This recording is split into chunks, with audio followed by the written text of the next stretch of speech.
Hello friends, সবাইকে আবারও স্বাগত আমার নতুন একটা ভূতের গল্পের ভিডিওতে। আমি প্রথমেই ক্ষমা চেয়ে নিচ্ছি সবার কাছে, কারণ আমি এতদিন বড় গল্প অর্থাৎ ভূতের গল্প দিতে পারিনি। বিগত ৪-৫ মাস আমি খুব ব্যস্ত ছিলাম, তো সেই জন্য দিতে পারিনি। বাট আই প্রমিস এবার থেকে প্রত্যেক দিন, মানে যেমন আসতো রেগুলার সোম বৃহস্পতিবার ভূতের গল্প আসবে। তোমাদের প্রিয় ভূতের গল্প আবার এই চ্যানেলে চলে আসবে, অর্থাৎ মৌলি অফিসিয়াল ব্লগসে। তোমরা সবাই একটু পাশে থেকো। আর হ্যাঁ, আবার আগের মতো যারা যারা ভূতের গল্প পাঠাতে চাও সেরকম ভূতের গল্প পাঠাতে পারো। আমি ফেসবুক লিংক দিয়ে দেবো, দুটো ফেসবুক লিংক দিয়ে দেবো, ইনস্টাগ্রাম আইডি দিয়ে দেবো। সেখানে তোমরা কিন্তু অবশ্যই ভূতের গল্প পাঠিও, যেরকম আমাকে আগে পাঠাতে। আমি আবার এগেন সরি বলছি, কারণ আমি এতদিন একটা হিউজ গ্যাপ পড়ে গেছিল, আমি ভূতের গল্প দেইনি। ঠিক আছে, আমি খুব ব্যস্ত ছিলাম। অনেকেও আমার লাইভে এসে জিজ্ঞেস করতে যে দিদি ভাই কি হলো, কেন দিচ্ছ না ভূতের গল্প, আমরা ভীষণ মিস করছি গল্পগুলো। বাট আই প্রমিস এবার থেকে প্রতিদিন, মানে শুক্রবার আর বৃহস্পতিবার ভূতের গল্প আসবে। তো চলো, আমি আজকে আবার একটা নতুন গল্প নিয়ে হাজির হয়েছি। ঠিক আছে, এই গল্পটা অনেকদিন আগে একজন পাঠিয়েছিল, সন্দীপ পাঠিয়েছিল মুর্শিদাবাদ থেকে। তো সেই জন্যে এই গল্পটা আমি আজকে প্রথম পাঠ করছি সন্দীপের। একটা অনেকদিন পর গ্যাপে আর কি বলতো আমার ঠিক খেয়াল নেই। তো যাই হোক, গল্পটা শুরু করছি। তোমরা কিন্তু আমার পাশে থেকো, আর সবাই কিন্তু গল্প পাঠিয়ে অবশ্যই, আবারও বলছি। ঠিক আছে, তো চলো বেশি দেরি না করে আবারও আজকে একটা ভূতের গল্প শুরু করছি। তো আমার একটি পাঠক বন্ধু, অর্থাৎ নিয়মিত যে শ্রোতা, তিনি আমাকে এই গল্পটি পাঠিয়েছেন। এই গল্পটি পাঠিয়েছেন সন্দীপ মুর্শিদাবাদ থেকে। ঠিক আছে, তার পাড়ারই একটি ভাড়া বাড়ির গল্প পাঠিয়েছেন। অর্থাৎ যে বাড়ির কথাটি সে বলেছে, সেই বাড়িতে কিন্তু আজ প্রায় ২০ বছর হয়ে গেল কেউ থাকে না। ২০ বছর আগের একটি ঘটনা সে পাঠিয়েছে। তখন তার প্রায় ১০-১২ বছর বয়স। ঠিক আছে, অর্থাৎ আমার সম্পর্কে সন্দীপ দায়ী হবে, আমি সন্দীপ দায়ী বলছি, যেহেতু বন্ধু ছিল তাই সন্দীপ বলেই বলছিলাম। যাই হোক, সন্দীপ দা এই গল্পটা পাঠিয়েছে তার ভাড়া বাড়ির, মানে ঘটনাকে কেন্দ্র করে। তার পাড়ায় যে একটি ভাড়া বাড়ি, ভুতুড়ে ভাড়া বাড়ি আছে সেইটাকে। সেই বাড়িতে আজকে গাছপালা গজিয়ে, মানে বাড়ির খুব বাজে অবস্থা, বাড়িতে কেউ থাকে না। তো চলো বেশি দেরি না করে শুরু করছি। তো সন্দীপ দা বলেছে যে যেই বাড়িটার কথা সে আজকে বলছে, সেই বাড়িটা প্রায় ২০ বছর আগে বন্ধ হয়ে যায়। বন্ধ হয়ে যায় মানে তার মালিকরা সেই বাড়িটা বন্ধ করে দিয়ে অন্য কোথাও চলে যায়। কিন্তু কেন চলে যায় বা কেন বন্ধ হয়ে গেছিল সেটা কিন্তু কেউ জানে না। তার কিছুদিন পর, প্রায় মাস ৬ পর, মানে বাড়িটা ভাড়া দেওয়ার জন্য একে ওকে বলতে থাকে যে বাড়ি ভাড়া দেবো, বাড়ি ভাড়া দেবো, আমরা অন্য জায়গায় বাড়ি কিনে চলে গেছি ছেলে মেয়ের পড়াশোনার সুবিধার্থে। বাড়িটা একটু গ্রাম সাইড করেছিল। ঠিক আছে, তো যাই হোক, সেরকম একটু ভাড়া দেওয়া করতে করতে একজন ভাড়া জোগাড়ও করে আনে। স্বামী স্ত্রী দুজনে থাকবেন, স্বামীর ট্রান্সফারের জব। ঠিক আছে, তো সেই জন্য সেই বাড়িটায় তারা ভাড়াতে আসে। তার আগে কিন্তু কেউ ভাড়াতে ছিলেন না, ভাড়াতে আসে। তো ভাড়াতে আসার পর প্রথম প্রথম কোনো অসুবিধা হয়নি। প্রথমে ১ সপ্তাহ ১৫ দিন সব ঠিকঠাকই চলছিল। ছিমছাম একটা বাড়ি, বাড়িওয়ালা যেহেতু থাকে না সেহেতু খুব সুবিধা। ওনারা দুজনেই থাকতেন, স্বামী সকালে বেরিয়ে যেতেন, স্ত্রী সারাদিন রান্না বান্না করে যেমন থাকে হাউস ওয়াইফ সেরকমই থাকতেন। সমস্যাটা শুরু হয় কিছুদিন পর থেকে, অর্থাৎ যখন রাত্রেবেলায় করে বিভিন্ন ধরনের আওয়াজ শুরু হতো। ঠিক আছে, ওনারা কিন্তু বলে গেছিলেন যে দুপুরবেলা বা রাত্রেবেলায় ছাদে উঠবেন না। কেন উঠবেন না, কি কারণে উঠবেন না সেটা কিন্তু বলেনি। বলেছে যে দুপুরবেলায় খুব রোদ পড়ে, ছাদের টাইলস গুলো খুব গরম হয়ে যায়, তো আপনাদের অসুবিধা হতে পারে। আর রাত্রেবেলায় চারিদিকে তো বন বাঁদর, যদি কোনো পোকামাকড় বা সাপ খোপ ঢুকে যায়, সেজন্য ছাদে উঠবেন না। যাই হোক, ওদের প্রথম প্রথম তো অত সন্দেহ হয়নি। দেন ওরা সন্দেহটা শুরু করে যখন বাড়িতে বিভিন্ন ধরনের আওয়াজ শোনা যেত। তো এইরকমই একদিন হাজব্যান্ড ওয়াইফ দুজনে ঘুমাচ্ছেন। রাত তখন প্রায় ২টো-২.৫টে বাজে। মানে ওয়াইফ যিনি, তিনি তার যে জবানবন্দি নেওয়া হয়েছিল, তিনি যে বলেছেন পরে ঘটনাগুলো, রাত ২টো-২.৫টে বাজে হঠাৎ করে রান্নাঘরের ঝমঝম করে বাসন পড়ে গেল তাক থেকে। তো ওরা ভেবেছে যেহেতু একটু গ্রামাঞ্চলে বাড়ি আর চারিদিকে গাছপালা আছে, সেহেতু কোনো বুনো ইঁদুর বা কোনো ছুঁচো হয়তো ঢুকে পড়েছে, রান্নাঘরে ফেলে দিয়েছে বাসন কোসন। ঠিক আছে, ওরা নর্মাল ব্যাপার ভেবেই শুয়ে পড়েছিল। দেন তার কিছুদিন পর আবার ওদের যেন মনে হচ্ছে ছাদের দরজা, মানে ছাদের একটা গ্রিল ছিল, তারপরে দরজা ছিল, ছাদের দরজাতে যেন কেউ দুম দুম করে আওয়াজ করছে, মানে কেউ যেন ছাদের দরজাটা পেটিয়ে ভেঙে ফেলতে চাইছে। এবং অদ্ভুতভাবে সেই সবকটাই, মানে সেই সবকটা আওয়াজই কিন্তু তার স্ত্রী শুনতে পেতেন। মানে লোকটি শুনতে পেতেন না, তার স্ত্রী শুনতে পেতেন। তো তখন কিন্তু স্ত্রীর একটু একটু করে সন্দেহ হতে শুরু করে। মেয়েদের সিক্স সেন্স কিন্তু একটু বেশি কাজ করে ছেলেদের থেকে, ঠিক আছে? তো মেয়েটির সন্দেহ হয়, বউটির যিনি ছিলেন, তা সন্দেহ হওয়াতে উনি ওনার হাজবেন্ডকে বলেন যে বাড়িটায় কি কোনো সমস্যা আছে, 6 মাস বন্ধ ছিল, ওনারা এখানে থাকেন না, ছাদে ওঠা বারণ। তো হাজবেন্ড যেহেতু একটু কম পয়সায় পেয়েছিল আর একটু শান্তশিষ্ট পরিবেশ, বাড়ির মালিক থাকেন না, তো সেরকম ভাবে পাত্তা দেয়নি, বলছে না না কোনো অসুবিধা নেই, হয়তো কোনো আশেপাশে কোনো বাঁদর বা হনুমান এসে হয়তো ওই কাণ্ড ঘটিয়েছে রাত্রেবেলায়। তো যাই হোক, কোনো অসুবিধা হচ্ছে না।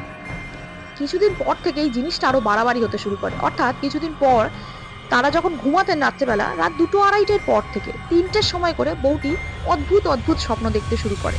সে দেখছে কোনো একটি নারী অবয়ব তার হাজবেন্ডকে তার কাছ থেকে তুলে নিয়ে যাওয়ার চেষ্টা করছে। মানে কোনো একটা নারী অবয়ব তার হাজবেন্ডকে তার থেকে যেন দূরে সরিয়ে নিয়ে যাওয়ার চেষ্টা করছে। তাকে যেন সহ্য করতে পারছে না তার হাজবেন্ডের পাশে। এরকম ঘুমের মধ্যে না তিনি কেঁদে কেঁদে উঠতেন, ঠিক আছে? কেঁদে কেঁদে উঠছে, বিশ্রী একটা স্বপ্ন দেখছে, ভয়ঙ্কর একটা বীভৎস চেহারার স্বপ্ন। তো ঘুমের মধ্যে যখন কেঁদে উঠছে তখন তার হাজবেন্ড বলে যে তুমি একটা তাহলে ভালো ডক্টর দেখাও, কারণ তোমার হয়তো সারাদিন এত কাজের জন্য স্ট্রেস যাচ্ছে, প্রবলেম হচ্ছে হয়তো। তো তারা ঠিকও করে নিয়েছিল যে ঠিক আছে কিছুদিন পর দেখি, যদি ঠিকঠাক না হয় আর একটা ডাক্তার দেখাবো। কিন্তু বউটির মন যেন একটু খুঁতখুঁত খুঁতখুঁত করতো কোথাও। ঠিক মতো পুজো করতে পারতো না, ঠাকুরের বাসন কোসন যেন কেউ এলোমেলো করে দিচ্ছে, ঠাকুর ঘরের লাইটটা যেন বারবার কেটে যাচ্ছে, মানে দুদিন অন্তর নতুন লাইট লাগাচ্ছে, কেটে যাচ্ছে। ঠাকুর, অর্থাৎ ঠাকুর যেখানে থাকে সেই সিংহাসন যেন কাঠগুলো খুলে যাচ্ছে বারবার। ঠাকুরের যে ফ্রেম বাঁধানো থাকতো, কাঁচের ফ্রেম, সেটা যেন বারবার চিড় ধরছে। এরকম ঘটনা কিন্তু ঘটতে থাকতো। তো সমস্যাটা আরো গুরুতর হয় আরো কিছুদিন পর থেকে। এইরকমই একদিন তারা দুজনে গভীর নিদ্রায় মগ্ন। রাত তখন 3:30 বাজে। তার স্ত্রীর তখন ঘুম ওরকম একটা বাজে স্বপ্ন থেকে ঘুম ভেঙে যাওয়ায় তিনি আধ খোলা চোখে দেখেন যে একটা নারী অবয়ব তার হাজবেন্ডের মুখের সামনে ঝুঁকে, অর্থাৎ তার ঘুমন্ত হাজবেন্ডের মুখের সামনে ঝুঁকে যেন কিছু একটা দেখার চেষ্টা করছে। খুব মানে খুব কাছের, মানে মুখের এরকম সাইড থেকে কিছু একটা দেখার চেষ্টা করছেন। অর্থাৎ তার হাজবেন্ডকে যেন তার কাছ থেকে কেড়ে নেওয়ার চেষ্টা করছেন। তার হাজবেন্ডের হাতটা ধরে দেখছে, আস্তে আস্তে হাতটা ধরে যেন টানার চেষ্টা করছে। এইটা দেখে না সে আর নিজেকে স্থির রাখতে পারেনি, একটা বীভৎস চিৎকার করে অজ্ঞান হয়ে যায়। তারপরে হাজবেন্ড কোন রকম তার জ্ঞান ফেরা এবং সকাল হওয়ার অপেক্ষা করে, আশেপাশে খোঁজ খবর নেয়। আশেপাশের মানুষজনও কিন্তু কেউ কিছু বলে না, ঠিক আছে? তো এটা বলা উচিত ছিল তাদের, আসল ঘটনাটা কি যেটা আমি পরে বলছি, এটা তাদের বলা উচিত ছিল, বাট যেহেতু ভাড়া নষ্ট হয়ে যাবে এবং তাদেরকেও শোনা গিয়েছিল পরে টাকা দিয়ে মুখ বন্ধ করানো হয়েছিল, তো সেই জন্য কেউ কিছু বলেনি। সে ডাক্তারের কাছে নিয়ে যায়, তার স্ত্রীর চিকিৎসা করায়, ঠিক আছে? তার স্ত্রীর চিকিৎসা করানোর পরেও কিন্তু সেই ঘোরটা যেন কাটতো না, ঘোরটা যেন কাটতো না। এরপর সমস্যা শুরু হয় আরো। একদিন হঠাৎ করে দুপুর বেলায়, অর্থাৎ তখন কটা বাজে, 1:30-2 হবে, তিনি স্নান টান করে ছাদে জামা কাপড় শুকোতে দিয়েছিলেন। সকালে সকালে জামা কাপড় শুকোতে দিয়ে তার কিন্তু মনে ছিল না যে জামা কাপড় তুলতে দুপুরবেলায় ছাদে যাওয়া বারণ। তিনি কি করেছিলেন, দুপুরবেলায় ভুলবশত, মানুষের মন ভুলো মন হতেই পারে, ভুলবশত ছাদে চলে যান এবং ছাদে গিয়ে তিনি জামা কাপড়টা নিয়ে আসেন। নিয়ে মানে ছাদে যখন যাচ্ছেন, ছাদে যখন ঘুরছেন, এবং যেহেতু ভিজে চুল ছিল, চুলটা কিন্তু ভুলবশত খোলা ছিল। অর্থাৎ মানুষের যখন বিপদ আসে না, মানুষের তখন হিতাহিত জ্ঞানটা থাকে না। এটা আমি জানি না কেন হয়, কারো কারো সঙ্গে যদি হয়ে থাকে কমেন্টে তোমরা জানিও। যখনই বিপদ আসে তখন কিন্তু এই হিতাহিত জ্ঞানটা থাকে না। চুল ছেড়ে তিনি ছাদে যান এবং সব থেকে মানে জীবনের ভুলটা করেছিলেন সেই সময়। ছাদে জামা কাপড় তোলার সময় থেকেই যেন তার মনে হচ্ছিল তার ঘাড়ের কাছে একটা গরম নিঃশ্বাস পড়ছে। অর্থাৎ তিনি কিন্তু পজেসড হচ্ছিলেন আস্তে আস্তে। গরম নিঃশ্বাস পড়াতে তারপরে তিনি যখন পিছন ঘুরে তাকালেন, দেখেন কেউ নেই, স্বভাবতই দেখতে পাননি। জামা কাপড় তুলে সে যখন গ্রিল দিচ্ছেন, দরজা দিচ্ছেন, দরজা দিয়ে সিঁড়ি দিয়ে যখন নামতে যান, হঠাৎ করে যেন মনে হলো কেউ তাকে ঠেলে ফেলে দিল এবং তিনি সিঁড়ি দিয়ে গড়াতে গড়াতে শটান নিচে পড়ে যান। ভাগ্য ভালো সেদিন তিনি অজ্ঞান হয়ে যাননি বা মাথায় চোট পাননি, তার পায়ে একটু চোট লাগে। তিনি তার হাজবেন্ডকে খবর পাঠান, পাশের বাড়ির লোককে দিয়ে। তার হাজবেন্ড আসেন, আসার পর আবার ডাক্তার দেখানো হয়। কিন্তু সেই দিনের পর থেকে মানে অদ্ভুতভাবে তার স্ত্রী না চুপচাপ হয়ে যায়, চুপচাপ হয়ে যায়, মানে কোনো কথা বলতো না, বেশি কোনো কথা বলতো না, হাসতো না, দরকার ছাড়া কিছু বলতো না। এবং সে তার মানে তার স্বামীকে না মানে ঝুঁকে ঝুঁকে দেখতো খালি, খালি কোনো কথা বলতো না, তার মুখের দিকে তাকিয়ে তাকিয়ে দেখতো, তার পাশে সে বসে মানে ফ্যাল ফ্যাল করে বসে চেয়ে থাকতো, যেন কিছু অনেক কিছু বলতে চাইছে কিন্তু বলতে পারছেন না। তার স্বামী কদিন ধরে এইরকম অদ্ভুত জিনিস তার স্ত্রীর মধ্যে লক্ষ্য করার পরে তাদের কিন্তু মানে একটু ভয় লাগতে থাকে, তার স্বামী ভয় লাগতে থাকে। তো এইবার তার স্বামী যেটা দেখতে পায়, তার স্ত্রী মানে অদ্ভুত ভাবে একটু বেশি খাবার খেতে শুরু করে। ঠিক আছে, যেরকম একজন মানুষ যেরকম ভাত খায় তার থেকে বেশি বেশি খাচ্ছে। 1 কিলো মাংস একদিন কিনে এনেছে, পরে ওনারা বলেছিলেন 1 কিলো মাংসর মধ্যে প্রায় 800-900 মাংস তার স্ত্রী খেয়ে নিচ্ছেন, তিনি তার জন্য আর কিছু রাখছে না। তখন তার স্ত্রীর সঙ্গে কথা বলার চেষ্টা করে যে তুমি আমার মধ্যে কি দেখছো, তুমি কেন আমার সাথে কথা বলছো না, শুধু কেন ফ্যাল ফ্যাল করে তাকিয়ে আমার দিকে দেখছো। এই কথারও কিন্তু তিনি কোনো জবাব পাননি। তো এবার থেকে তার সন্দেহটা কিন্তু আরো ঘোরতর হতে শুরু করে। তো তিনি কি করেন, রাত্রিবেলা তার একদিন এরকম হয়েছিল, দুজনে ঘুমাচ্ছেন, ঠিক আছে, দুজনে ঘুমাতে ঘুমাতে হঠাৎ রাত 3টে 3:30টের সময় তার ঘুমটা ভেঙে যায় বাথরুম যাওয়ার প্রয়োজন পড়াতে। তখন যে দৃশ্যটি তিনি দেখেছিলেন সেটি মারাত্মক। তিনি দেখছেন তার পাশেই তার স্ত্রী খাটের উপরে টুল নিয়ে দাঁড়িয়ে সিলিং ফ্যানে আত্মহত্যা করার চেষ্টা করছে। ভাবা যায়, তার পাশে তার স্ত্রী টুলের উপরে দাঁড়িয়ে সিলিং ফ্যানে নিজের শাড়ি, গা থেকে শাড়ি খুলে শাড়িটা গলায় জড়িয়ে আত্মহত্যা করার চেষ্টা করছেন। সেইটা দেখে তিনি আর নিজেকে ঠিক রাখতে পারেননি। তিনি কদিন ধরেই কিন্তু একটা ব্ল্যাক ম্যাজিক বা কোনো স্পিরিচুয়াল কোনো স্পিরিটের একটা আনাগোনা টের পাচ্ছিলেন, মানে তার স্ত্রীর এরকম অদ্ভুত পরিবর্তনে। তো ওইটা দেখে উনি একদম শিওর হয়ে গেছিলেন যে তার স্ত্রী পোসেসড হয়েছেন। তো সেই রাত্রেবেলা তিনি তার স্ত্রীকে জোর করে নামিয়ে গায়ে গঙ্গার জল ছিটিয়ে, তার যখন গঙ্গার জল ছেটালো তার স্ত্রী অজ্ঞান হয়ে যায়। তার সেই রাতটা কোনো রকমে কাটিয়ে পরের দিন সকালবেলা সবাইকে জড়ো করে, এবং পাশে একটা মন্দির ছিলেন কিছুটা দূর, পাশে খুব একটা পাশে নয়, কিছুটা দূরে ছিলেন, বেশ খানিকটা দূর, প্রায় 2-3 কিলোমিটার দূর, ভালো যেখানে ঝাড়ানো হয় আর কি, কালী মন্দির। তো সেখানে নিয়ে যান ব্রাহ্মণের কাছে। ব্রাহ্মণের কাছে তার স্ত্রী কিছুতেই সেই মন্দিরে যাবে না, মানে সেই নাছোড়বান্দা, তার গায়ে যেন 1000 গুণ শক্তি বেড়ে গেছে। তো যাই হোক, ব্রাহ্মণ বললো ঠিক আছে, মন্দিরে আসতে হবে না, মন্দিরে আসলে হয়তো আমার মন্দিরেরও একটু অসুবিধা হবে, একটু অপবিত্র হয়ে যায়, আমি যাচ্ছি তোমাদের বাড়িতে। তিনি আরো দুজন ব্রাহ্মণকে নিয়ে, তাই সেই স্বামী স্ত্রীকে নিয়ে সেই বাড়িতে চলে আসে। বাড়িতে আসার পর তার স্ত্রী ছিটকে, মানে তাদেরকে ঠেলে ফেলে ছিটকে গিয়ে হাতের কোণে চুপচাপ গুটিসুটি মেরে বসে পড়ে। মেরে বসে মানে এরকম ভাবে দুলছে আর বিড়বিড় করে কিছু বলছে, বলছে আমি যাবো না, আমি যাবো না, আমি যাবো না, আমি তোমাদের সাথে যাবো না, আমাকে ছেড়ে দাও, আমি যাবো না, আমি যাবো না। তখন তা সেই ব্রাহ্মণ যখন ঘরে পা দেয় তখন বলছে যে তুই কে, তুই সিলিং দিয়ে ঝুলছিস কেন। ভাবা যায়, মানে ব্রাহ্মণ পা দিয়ে ঘরে ঢুকে বলছে তুই কে, তুই সিলিং ফ্যান থেকে ঝুলছিস কেন, নেমে আয়। এবং তখন আস্তে আস্তে করে, মানে এটা মিরাক্কেল বলবো কি জানি না, তার স্ত্রী আস্তে আস্তে করে খাট থেকে নেমে এলো, নেমে এসে ব্রাহ্মণের সামনে চুপচাপ বসলো। ব্রাহ্মণকে একটা টুল দেওয়া হলো, তিনি বসলেন, পুরোহিত যিনি ছিলেন। বলছে যে তুই ওকে ধরেছিস কেন। বলছে এটা তো আমার বাড়ি এবং ওর স্বামীকে আমি খুব ভালোবাসি, ভালোবেসে ফেলেছি, ওই জন্য আমি ওর শরীরের মধ্যে থাকবো, আমি যাব না, আমি ওর মধ্যে দিয়ে সংসার করার চেষ্টা করছি, আমি কারোর কোনো ক্ষতি করব না, কিন্তু আমাকে বের করো না। মানে স্পিরিট এমন ছিল, ক্ষতি করতো না, কিন্তু একটা স্পিরিট একটা শরীরের মধ্যে থাকলে কিন্তু না চাইতেই অনেক ক্ষতি হয়ে যায়। তো তখন ব্রাহ্মণ বলে যে এইভাবে তো থাকা যাবে না, তুই কেন এই জিনিসগুলো করছিস, তুই কে, কোথা থেকে এসছিস, এটা কি তোরই বাড়ি। বলছে হ্যাঁ, এটা আমারই বাড়ি। মানে তখন যে গল্পটা শুনেছিলেন, মানে তখন যে ঘটনাটা অ্যাকচুয়ালি হয়েছিল, 6 মাস আগে যে পরিবার ওই জায়গাটা থেকে চলে গিয়েছিলেন, সেই পরিবারের একটা অবিবাহিত মেয়ে ছিল, এবং অদ্ভুতভাবে তারা হিন্দু পরিবার হওয়াতে সেই মেয়েটির একটি মুসলিম ছেলের সাথে প্রেম হয়েছিল। প্রেম ভালোবাসা তো আর জাতপাত ধর্ম দেখে হয় না। তো যাই হোক, তার মন চলে গেছিল সেই মোহামেডান অর্থাৎ মুসলিম পরিবারের একটি ছেলের সাথে। কিন্তু বাড়ি থেকে মেনে না নেওয়ায় বাড়ি থেকে ছেলেটির সাথে সব যোগাযোগ বন্ধ করে দেয় এবং ছেলেটিকে মারধর করা হয়, ছেলেটির পরিবারকে হুমকি দেওয়া হয় এবং ছেলেটির পরিবারকে ওখান থেকে উচ্ছেদ করে দেওয়া হয়েছিল।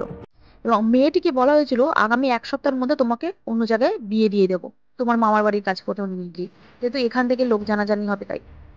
মেয়েটি সেই শখটি সহ্য করতে না পেরে ওই ঘরে, অর্থাৎ যে ঘরে স্বামী স্ত্রী থাকতেন শুতেন, সেই ঘরে গলায় দড়ি দিয়ে আত্মহত্যা করেছিল। তো সেই ঘরেই মানে কপাল খারাপ থাকলে যা হয় সেই ঘরে ওরা থাকতে গিয়েছিল। আত্মহত্যা করায় আশেপাশের লোকজন কিন্তু জানতো, বাট প্রত্যেককে টাকা দিয়ে, ক্লাবেরকে টাকা দিয়ে মুখ বন্ধ করে বাড়িটা প্রথমে বিক্রি করানোর চেষ্টা করা হয়েছিল।